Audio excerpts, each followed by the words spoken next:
Hello everyone, welcome to रोज study. आज है 11 मार्च 2021 और 11 मार्च 2021 से जितने भी करंट अफेयर्स के क्वेश्चन बनेंगे उसका हम डिस्कस करेंगे और उससे जुड़े इंपॉर्टेंट फैक्ट भी बताएंगे। और अगर आप हमारे इस चैनल पर नए हैं तो इस चैनल को सब्सक्राइब करें, लाइक करें और दोस्तों में शेयर करें। और अगर आपको पीडीएफ चाहिए तो पीडीएफ हमारे चैनल के डिस्क्रिप्शन बॉक्स में मिल जाएंगे, तो आप वहाँ से जाकर पीडीएफ डाउनलोड कर सकते हैं। तो चलिए शुरू करते हैं। फर्स्ट क्वेश्चन है, भारत और बांग्लादेश के बीच मैत्री सेतु का उद्घाटन किसने किया है? प्रधानमंत्री नरेंद्र मोदी ने।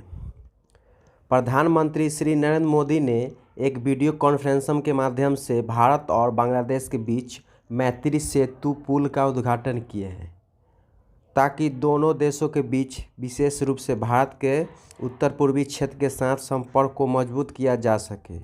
वहीं मैत्री पुल त्रिपुरा को बांग्लादेश के चटगांव बंदरगाह तक पहुंच के साथ त्रिपुरा को गेटवे ऑफ नॉर्थ ईस्ट अर्थात गेटवे ऑफ नॉर्थ ईस्ट भी बनाएगा। और वहीं समरूप से सिर्फ 80 किलोमीटर दूर है। मैत्री सेतु पुल के बारे में मैं आपको बता दूं कि मैत्री सेतु पुल फेनी नदी पर बनाया गया है जो त्रिपुरा और बांग्लादेश में भारतीय सीमा के बीच स्थित है। और यह 1.9 किलोमीटर लंबा पुल भारत में सबरूम को बांग्लादेश के रामगढ़ से जोड़ेगा। वहीं पुल का निर्माण राष्ट्रीय राजमार्ग और इंफ्रास्ट्रक्चर विकास निगम लिमिटेड अर्थात national highway and infrastructure development corporation limited द्वारा लगभग 133 करोड़ रुपए की लागत से बनाया गया है। तो इस क्वेश्चन से हमें इतनी जानकारी मिलती है। नेक्स्ट क्वेश्चन है, पीवी सिंधु ने BWF स्विस ओपन सुपर 300 में कौन सा मेडल जीता है? Silver medal. भारत के स्टार शटलर पीवी सिंधु ने स्विट्जरलैंड के वासेल में आयोजित BWF स्विस ओपन सुपर 300 के वीमेंस सिंगल फाइनल में सिल्वर मेडल जीता है। और वहीं विश्व की 7 नंबर खिलाड़ी सिंधु को एक बड़े कड़े मुकाबले में वर्ल्ड की 3 नंबर खिलाड़ी और ओलंपिक चैंपियन कैरोलिना मारिन से हार का सामना करना पड़ा था। और वहीं स्विस ओपन 2021 के विजेताओं के बारे में मैं आपको बता दूं तो पुरुष एकल के हैं विक्टर एक्सेलसेन जो डेनमार्क से बिलोंग करते हैं और कुंडलबुत विदितसन जो थाईलैंड से थे उनको हराया है। वहीं महिला एकल के बारे में मैं बात करूं तो महिला एकल के कैरोलिना मारिन जो स्पेन से बिलोंग करते हैं, उन्होंने भारत के पीवी सिंधु को हराया है। मेंस डबल्स में मैं आपको बता दूं कि मेंस डबल्स का खिताब किम एस्ट्रूडुप और एंडर्स स्कारूप रामसुमेन जो डेनमार्क से बिलोंग करते हैं ने मार्क लम्पसम मार्विन सेंडेल जो जर्मनी से बिलोंग करते हैं उनको हराया है। वहीं मिक्स डबल्स के बारे में मैं आपको बता दूं तो मिक्स डबल्स में थॉमस गिसवेल डेफलिन नेले जो फ्रांस से बिलोंग करते हैं ने मासियान क्रिस्टियनसेन जो डेनमार्क के खिलाड़ी है एलेक्सिस बोया को हराया है। तो इस क्वेश्चन से हमें इतनी जानकारी मिलती है। नेक्स्ट क्वेश्चन है, सुपर 75 छात्रवृत्ति योजना किस राज्य ने शुरू किया है? जम्मू कश्मीर ने। जम्मू और कश्मीर के उपराज्यपाल मनोज सिन्हा ने अंतर्राष्ट्रीय महिला दिवस अर्थात इंटरनेशनल वुमेन्स डे 2021 के अवसर पर मेधावी लड़कियों के लिए सुपर 75 छात्रवृत्ति योजना शुरू की है। इस छात्रवृत्ति योजना का मूल उद्देश्य महिलाओं की शिक्षा और उद्यमशीलता को सुविधाजनक बनाना है।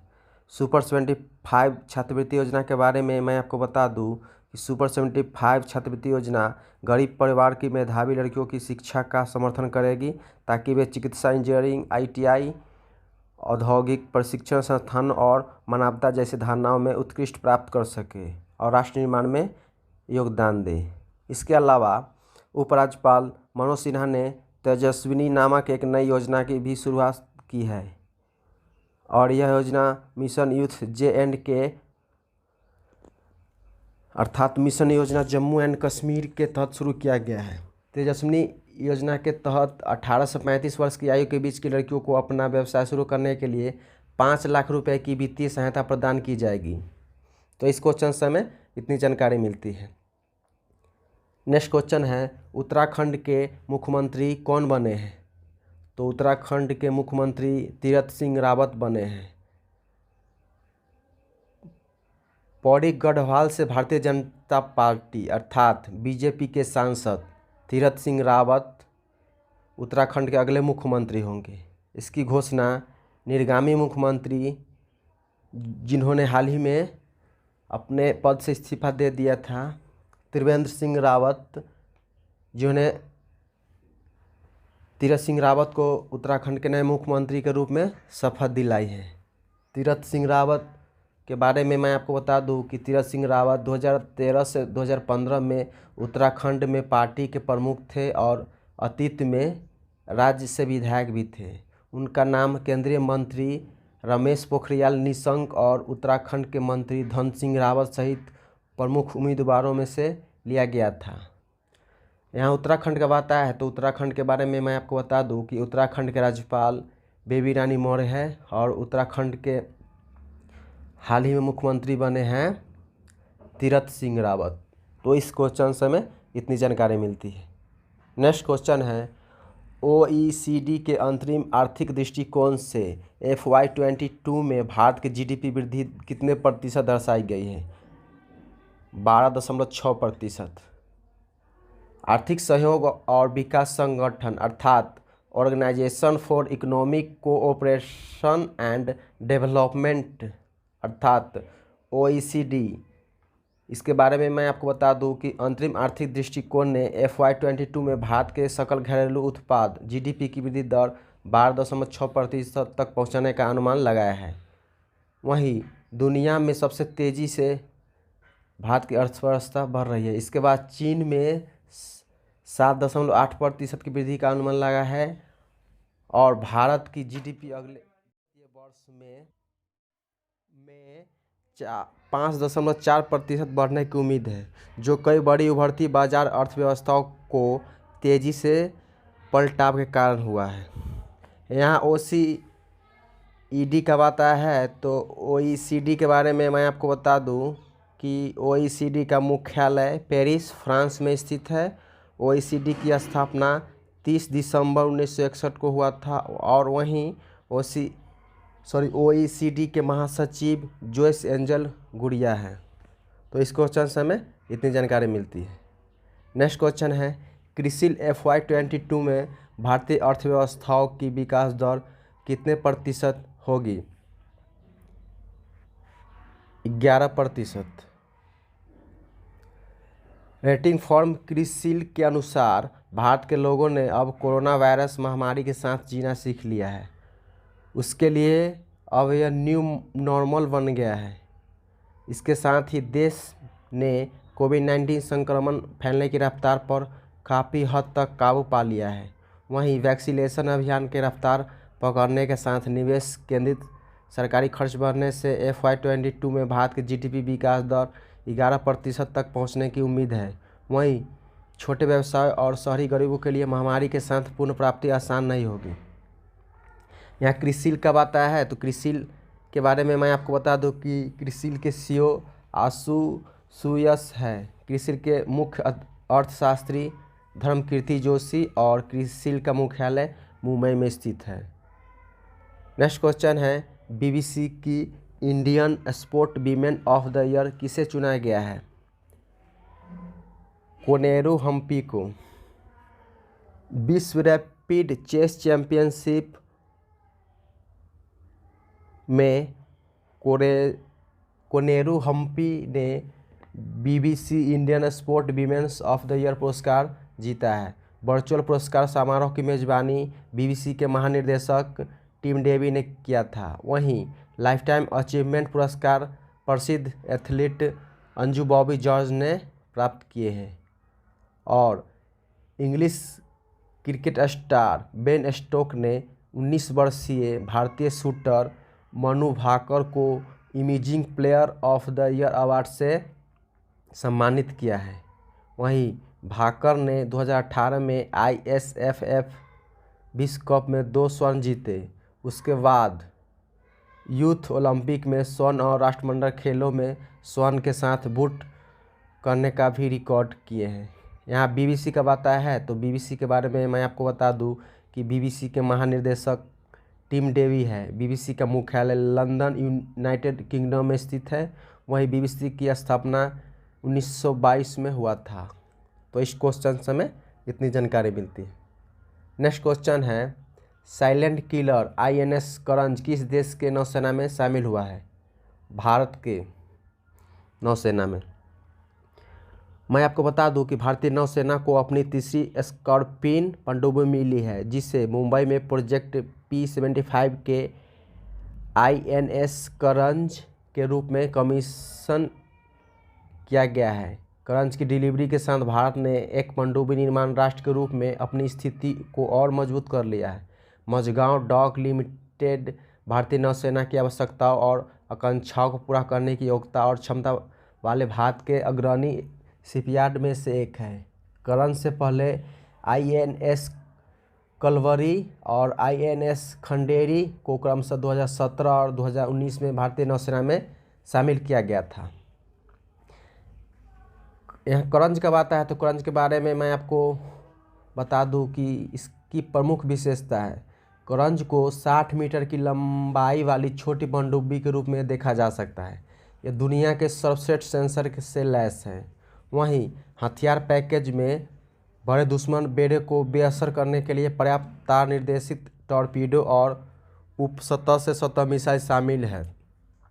आत्मरक्षा के लिए इसमें अत्याधुनिक टॉर्पीडो डिकॉय सिस्टम भी मौजूद है।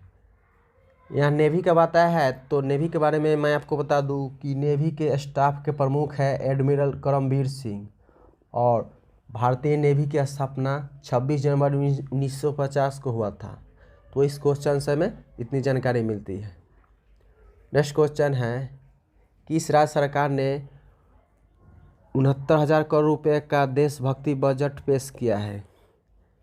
दिल्ली सरकार ने 2021-22 के लिए पैट्रियटिज्म या देशभक्ति पर आधारित 69,000 करोड़ रुपए का बजट पेश किया है।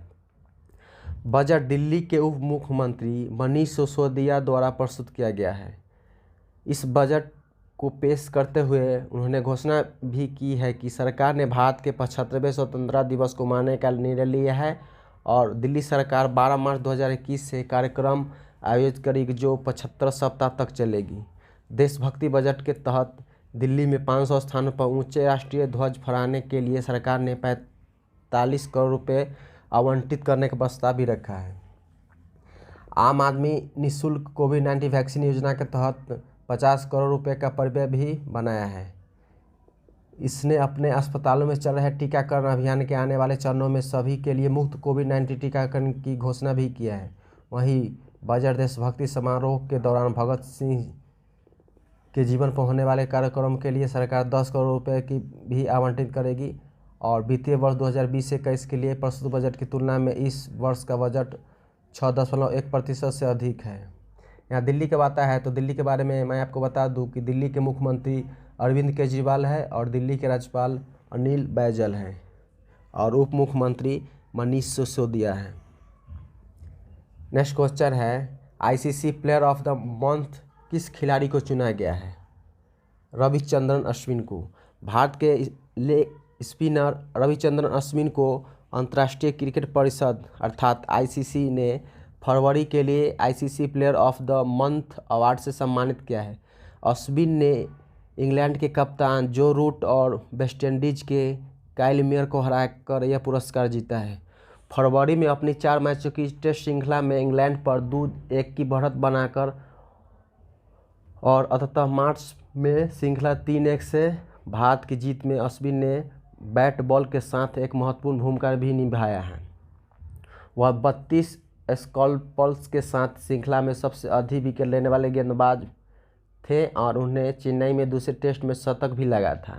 इस बीच इंग्लैंड के सलामी बल्लेबाज टैमी ब्यूमोट ने फरवरी के लिए ICC women's player of the month का पुरस्कार भी जीता है। फरवरी में न्यूजीलैंड के खिलाफ 3 एकदिवसीय मैच खेलने के बाद विमोट ज़बरदस्त विजेता बने हैं, जहां उन्होंने 231 रन बनाकर इसमें से प्रत्येक में 50 से अधिक रन बनाए और उन्होंने पुरस्कार के लिए अपनी टीम के साथ ही नेटली साइबर और न्यूजीलैंड के ब्रूक हॉलिडे को हराया है।